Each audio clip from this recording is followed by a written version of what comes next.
नमस्कार, मैं विशाल साक्या। स्वागत है आपका the wise institute online classes में। आज हम कंप्यूटर के क्वेश्चन आंसर सीरीज़ को स्टार्ट करते हैं। तो चलिए, पहला क्वेश्चन है हमारा, वह हार्डवेयर डिवाइस कौन सी है जिसे आमतौर पर कंप्यूटर का ब्रेन कहते हैं। तो आपका ऑप्शन है RAM chip, data input, CPU और सेकेंडरी स्टोरेज। तो आपको पता है ये इसका आंसर, तो इसका आंसर होगा ऑप्शन सी। इसका जो है करेक्ट आंसर होगा क्या, सीपीयू। तो नेक्स्ट क्वेश्चन चलते हैं, किसी प्रोग्राम में बग का क्या अर्थ होता है।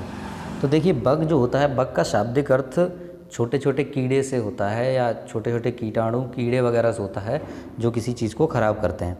तो इसमें अगर आप देखेंगे तो ऑप्शन दिए स्टेटमेंट, एरर, सिग्नेचर, बी और सी दोनों। तो आपका एरर माने गलती होता है, और बग माने क्या बताया मैंने, बग माने बताया था छोटे छोटे कीड़े मकोड़े जो किसी चीज़ में ख़राब करते हैं। तो इसका ऑप्शन होगा सी, बी सही होगा। ठीक है, फिर चलते हैं, अगला क्वेश्चन है, निम्नलिखित में से कौन सा कंप्यूटरों को टेलीफोन। तो आपका तीसरा क्वेश्चन है, निम्नलिखित में से कौन सा कंप्यूटर को टेलीफोन लाइन का प्रयोग करके डाटा अंतरित करने की अनुमति देता है, यानी कि नेट चलाने की। डाटा अंतरित का मतलब क्या है, नेट चलाने की अनुमति आपको देता है। ठीक है, तो आपको पता है कुंजी पटल, सीपीयू, प्रिंटर, ये तो नहीं हो सकता। आपका ऑप्शन होगा मॉडेम। मॉडेम का काम होता है कंप्यूटर को फ़ोन से कनेक्ट करके नेट चलाने के लिए। ठीक है, तो अगला क्वेश्चन देखते हैं आपका, पहला सक्रियात्मक इलेक्ट्रॉनिक अंकीय कंप्यूटर कौन सा है। तो ये है आपका ENIAC। पहला क्वेश्चन ENIAC, ENIAC जो है आपका पहला सक्रियात्मक इलेक्ट्रिक अंकीय कंप्यूटर है। तो नेक्स्ट चलते हैं, निम्नलिखित में से WWW का सही रूप क्या है। तो ये इसका आपको पता होना चाहिए, बहुत ही आसान होता है, world wide web. Option number D जो है आपका सही होगा। आइए चलते हैं नेक्स्ट क्वेश्चन से।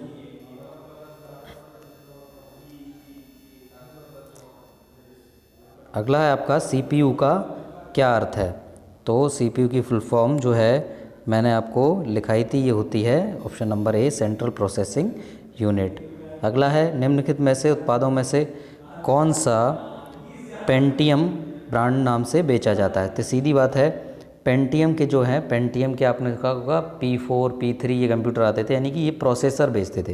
ये क्या बेचते थे, माइक्रो प्रोसेसर। पेंटियम जो है प्रोसेसर के ब्रांड से बोला जाता है। ठीक है, इंटेल ये कंपनी बनाती थी पेंटियम 4, पेंटियम 5।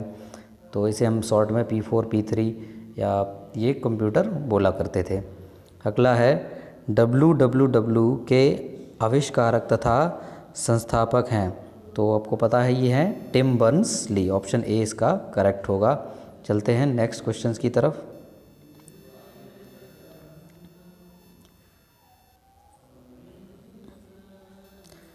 तो अगला है आपका, निम्नलिखित में से कौन सी सूचना प्रौद्योगिकी शब्दावली नहीं है, यानी कि आईटी की शब्दावली नहीं है। तो साइबर स्पेस है, अपलोड है, मॉडेम है। आपका ये प्रकाश भंडारण जो है, ये साइबर में, आईटी में, इंफॉर्मेशन टेक्नोलॉजी में ये नहीं आता है। पहले इलेक्ट्रॉनिक अंकीय कंप्यूटर में क्या चलता था। तो आपको ये चीज़ मैंने पढ़ाई है। ठीक है, सबसे पहले वाले जो क्या चलते थे, वॉल्व चलते थे। ठीक है, क्या चलते थे, वॉल्व। अब चलते हैं नेक्स्ट क्वेश्चन की तरफ। तो नेक्स्ट क्वेश्चन है, भारत में विकसित परम सुपर कंप्यूटर को किसने विकसित किया। तो ये आपको ऑप्शन है CDEC। सही ऑप्शन क्या है, CDEC, यानी कि इसको सबसे पहले भारत में बनाया गया था। अगला है आपका, कंप्यूटर डाटा की सबसे छोटी इकाई क्या है। तो आपको पता है सबसे छोटी इकाई डाटा की क्या होती है, बिट होती है।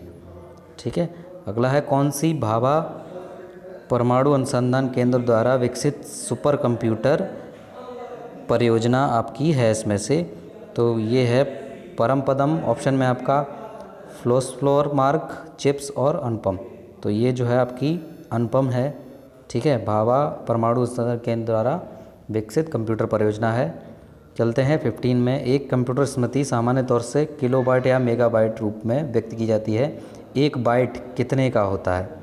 एक बाइट एक्चुअली में आपसे पूछ रहा है कितने का होता है। तो ये एक बाइट 8 द्विधारी अंकों का होता है। ठीक है, द्विधारी अंक मतलब बाइनरी। ठीक है, 8 बाइनरी का ये होता है। हिंदी में, इंग्लिश में ज़्यादातर मिलता है, इसमें हिंदी में लिखा हुआ है, तो 8 बाइनरी अंक का होता है। चलते हैं नेक्स्ट क्वेश्चन की तरफ। तो स्पैम आपका किससे संबंधित है? तो स्पैम आपका कंप्यूटर संबंधित है। कंप्यूटर, संगीत, कला और खेल, तो ये कंप्यूटर से संबंधित है बिल्कुल। स्पैम क्या होता है कि इसमें आप कई सारे मेल भेज के, आपने देखा होगा, होते हैं कि आपने ये बोनंजा जीता, आपने वो जीता, और उस पर क्लिक करते तो आपका डाटा या आपके पैसे निकल जाते हैं, चोरी हो जाते हैं, तो उसे कहते हैं स्पैम। तो ये कंप्यूटर संबंधित होता है। अगला है 17 आपका कि डाटा के प्रेषण की गति को मापने के लिए सामान्यतः प्रयुक्त यूनिट है, एकक है, यानी कि यूनिट है। तो डाटा किस स्पीड से जा रहा है, तो वो नापा जाता है आपका बिट प्रति सेकंड में, क्योंकि आपको पता है डाटा की सबसे छोटी इकाई क्या है? बिट है। अगला है इंस्ट्रक्शंस के उस समूह को कहते हैं जो कंप्यूटर बताता है कि क्या करना है, यानी कि सूचना। इंस्ट्रक्शन मतलब होता है सूचना या निर्देश। तो निर्देश के उस समूह को क्या कहते हैं जो कंप्यूटर को बताता है कि करना क्या है, तो इसे हम कहते हैं क्या? प्रोग्राम। उसे क्या कहते हैं हम? प्रोग्राम। यानी कि जितने भी अलग अलग काम करने के लिए, हर अलग काम करने के अलग प्रोग्राम बनाया जाता है, वही क्या होता है? सूचनाओं का आपका समूह होता है। अगला है निम्नलिखित में से कौन सी भारत की सबसे बड़ी सॉफ्टवेयर कंपनी है? तो भारत की सबसे बड़ी सॉफ्टवेयर कंपनी जो है वो आपकी TCS है। कौन सी है? TCS। चलते हैं नेक्स्ट। जब कोई कंप्यूटर कोई क्रमादेश लागू करता है तो वह क्रमादेश कहाँ पर अटक जाता है? यानी कि जब कोई कंप्यूटर कोई काम करना शुरू करता है तो वो जब काम कर रहा होता है उस समय वो कहाँ पर होता है? उस समय वो कहाँ संग्रहित होता है? मैंने बताया था जब काम कर रहे होते हैं तो वो चीज़ जो भी स्क्रीन पे दिखती है वो कहाँ पर होती है? आपके रैम में होती है, और बाद में हार्ड डिस्क में चली जाती है जब आप उसे सेव कर देते हैं। ठीक है, अगला देखते हैं। कंप्यूटर की स्थायी स्मृति को क्या कहा जाता है? मैंने बताया था एक होती है परमानेंट और एक होती है टेम्परेरी। जिसमें ये परमानेंट वाली को पूछ रहा है कि परमानेंट वाली का जो डाटा होता है वो कहाँ होता है, परमानेंट वाली में कहाँ पर बना रहता है? तो ये है रोम, आपका परमानेंट स्थायी मेमोरी। से आप कुछ भी फॉर्मेट वगैरह नहीं कर सकते। रोम, रीड ओनली मेमोरी को हम कहते हैं परमानेंट मेमोरी। चलते हैं नेक्स्ट की तरफ। तो इसमें क्वेश्चन है आपका, निम्न में से कौन सा निर्गम उपकरण नहीं है? निर्गम उपकरण मतलब आउटपुट डिवाइस पूछ रहा है ये। इनमें से कौन सा आउटपुट डिवाइस नहीं है? इंकजेट मुद्रक मतलब होता है प्रिंटर, तो ये तो होता ही है। प्लॉटर भी आउटपुट डिवाइस होता है, स्पीकर भी आउटपुट डिवाइस होता है। तो प्रकाशित अभिलक्षण अभिज्ञाता तो जो है ये आपका इनपुट डिवाइस है, निर्गम उपकरण नहीं है। पहली कंप्यूटर भाषा कौन सी विकसित की गई थी? पहली कंप्यूटर भाषा कौन सी विकसित की गई थी? कोबल, बेसिक, फोर्ट्रॉन या पास्कल? तो ये सी ऑप्शन सही है आपका, फोर्ट्रॉन। अगला है कंप्यूटर के लिए IC चिप आमतौर पर बनाए जाते हैं, ये मैंने आपको पढ़ाया था। तो ये बनाए जाते हैं किसके? सिलिकॉन के, याद रखेंगे, ये बनाए जाते हैं सिलिकॉन के। चलते हैं नेक्स्ट क्वेश्चन की तरफ। निम्न में से CRT का हिस्सा नहीं है? निम्न में से कौन सा CRT का हिस्सा नहीं है? CRT मॉनिटर का एक टाइप होता है जो पहले चलते थे, बड़े बड़े पीछे की तरफ ज़्यादा निकले हुए होते थे, टीवी की तरह होते थे, आपने देखा होगा। उसमें से ये कौन सा इसका हिस्सा नहीं है? याद रखेंगे। तो फास्फर प्रपट होता है, छाया आच्छाद होता है, इलेक्ट्रॉन गन भी होती है, गैस का कोई काम नहीं होता है, गैस प्लाज्मा इसमें नहीं होता है। अगला है 26वां, लेज़र प्रिंटर में निम्नलिखित में से कौन सा एक लेज़र प्रकाश प्रयुक्त होता है?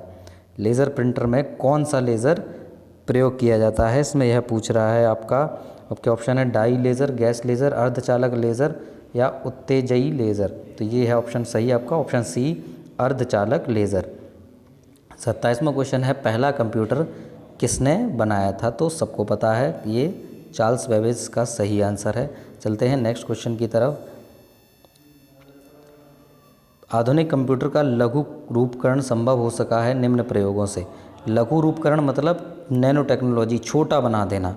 ठीक है, तो उसका अपना आंसर अगर इंग्लिश में ट्रांसलेट किया तो आपका वैसे ही पता चल जाएगा कि आधुनिक कंप्यूटरों का जो लघुकरण हुआ है संभव, वो हुआ है आपका ट्रांजिस्टर, समकालित परिपथ चिप, नैनो पदार्थ या अति संचालक। तो ये समकालित परिपथ चिप यानी छोटी छोटी जो चिपें होती हैं, ठीक है, जो बड़े बड़े ट्रांजिस्टर को उसमें कर दिया गया है छोटे छोटों में, तो छोटी छोटी चिपों के कारण जो है कंप्यूटर को छोटा बनाया गया है। नैनो पदार्थ आप इसको नहीं कहेंगे, क्योंकि नैनो पदार्थ का मतलब होता है छोटी छोटी चीज़ें यूज़ करना। हम छोटी चीज़ें नहीं कर रहे, हम परिपथ को छोटा कर रहे हैं, ठीक है, इस समय। तो अगला है 29 का, किसी आंकड़ा का संचय रिकॉर्ड या का वक्षाकार संचय कहलाता है। किसी आंकड़ा संचय में रिकॉर्डों का वक्षाकार संचय जो है कहलाता है। आपके ऑप्शन है जॉलक्रम मॉडल, श्रेणीबद्ध मॉडल, संबंधात्मक मॉडल, बहुआयामी मॉडल। तो इसका ऑप्शन बी सही है आपका, श्रेणीबद्ध मॉडल। 30वां है आपका, निम्न में से कंप्यूटर आंकड़ों की त्रुटियां प्रदर्शित करता है। जो कंप्यूटर आंकड़े हैं उसमें त्रुटि कौन सा प्रदर्शित करेगा? तो बिल्कुल आपको आप सब पढ़ के जान सकते हैं, चिप, बाइट, बग या बिट। तो ये सब चीज़ें तो काम की हैं, चिप भी, बाइट भी, बिट भी। जो आपका सी ऑप्शन है बग, मैंने बताया था बग गलती के लिए करता है, त्रुटियों के लिए करता है, तो ये आपका सही है। चलते हैं नेक्स्ट क्वेश्चन की तरफ। नेक्स्ट क्वेश्चन है आपका, डॉट मैट्रिक्स किसका एक प्रकार है? तो ये आपका प्रिंटर का प्रकार होता है। क्यों? आपके प्रिंटर के प्रकार में आपको पढ़ाया जाएगा, अभी आपने पढ़ा भी होगा। इंकजेट होता है, लेज़र प्रिंटर, डॉट मैट्रिक्स, 3 तरह के मुख्यतः प्रिंटर होते हैं, ठीक है। जितने भी आपने देखा हो, आपके जो रेलवे टिकट वगैरह काटते हैं तो उसमें डॉट डॉट में लिखा हुआ आता है, तो वो कौन सा प्रिंटर होता है? डॉट मैट्रिक्स प्रिंटर की छपाई होती है। तो अगला है, माइक्रोसॉफ्ट कॉरपोरेशन का संबंध किस उद्योग से है? तो आपको बहुत आसान पता है कि माइक्रोसॉफ्ट क्या बनाता है, कंप्यूटर की सॉफ्टवेयर बनाता है।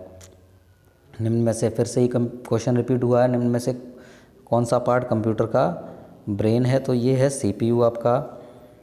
अगला चलते हैं नेक्स्ट पे। अगला है, निम्न में से कौन सा सिस्टम कंपोनेंट कंप्यूटर का मस्तिष्क होता है? सीधी बात है, अब फिर से वही क्वेश्चन आ गया है दोबारा से, सीपीयू होता है। कंप्यूटर प्रिंटर किस प्रकार का डिवाइस है? प्रिंटर जो है वो आउटपुट डिवाइस होता है। कंप्यूटर में बिल्ट परमानेंट मेमोरी को क्या कहते हैं? कंप्यूटर में बिल्ट मतलब बनी हुई, परमानेंट स्थायी मेमोरी को हम कहते हैं रोम, ठीक है। रैम जो होती है वो आपकी अस्थायी मेमोरी होती है। चलते हैं नेक्स्ट क्वेश्चन की तरफ। आपका है, कंप्यूटर में उपयोग आने वाली आईसी चिप किसकी बनी होती है? अभी ये क्वेश्चन किया था, सिलिकॉन की बनी होती है। निम्नलिखित में से कौन सा हार्डवेयर नहीं है? तो चिप भी हार्डवेयर है, प्रिंटर, माउस। जावा जो है वो एक लैंग्वेज है, सॉफ्टवेयर है, तो वो हार्डवेयर आपकी नहीं हो सकती। आपका है, लोकल एरिया नेटवर्क निम्न में से किसकी मत का प्रयोग नहीं किया जाता? लोकल एरिया नेटवर्क का मतलब होता है छोटी जगह में एक कंप्यूटर का नेटवर्क बनाया जाए। तो इसमें पूछ रहा है किसका प्रयोग नहीं होता? तो इसमें मॉडम का प्रयोग नहीं होता, क्योंकि मॉडम क्या करता है, मॉडम से अगर आप कंप्यूटर को नेट चलाना चाहते हो तो मॉडम क्या करेगा, टेलीफोन लाइन को जोड़ता है, यानी बहुत बड़ी लाइन को, दूर से आपका नेट आएगा, है ना, इस इंटरनेट के थ्रू। तो लैन में इंटरनेट का प्रयोग नहीं होता। लैन होता है लोकल एरिया नेटवर्क, उसमें एक ही कमरे में रखे हुए कंप्यूटर को आपस में जोड़ सकते हैं, तो मॉडम का उसमें प्रयोग नहीं होता है। चलते हैं नेक्स्ट क्वेश्चन पे। आपका आज का लास्ट क्वेश्चन है ये, कंप्यूटर के डाटा सीपीयू से परिधि यंत्रों के अंतरण किसके माध्यम से प्राप्त किए जाते हैं? तो मॉडम, कंप्यूटर पोर्ट्स, इंटरफेस या बफर मेमोरी के थ्रू। तो यानी कि कंप्यूटर से अगर आप डाटा लेना चाहो सीपीयू से, तो वो किसके थ्रू निकालोगे? तो सीधी बात है, कंप्यूटर पोर्ट्स। पोर्ट आपने देखा यूएसबी पोर्ट होता है, लैन पोर्ट होता है। पोर्ट मतलब वो जगह जहाँ पर आप कोई चीज़ लगा के उसमें से डाटा अंदर या बाहर ले सकते हो। तो ये आज के लिए इतने क्वेश्चन रखते हैं। मिलते हैं नेक्स्ट वीडियो में, तब तक आप ये क्वेश्चन अच्छे से याद कर लिए। काफ़ी इंपॉर्टेंट क्वेश्चन है जो ये छांट के लाए गए हैं, और आपको मिलते हैं नेक्स्ट वीडियो में। तब तक हमारे वीडियो को लाइक, शेयर, कमेंट ज़रूर कर दीजिएगा। नमस्कार।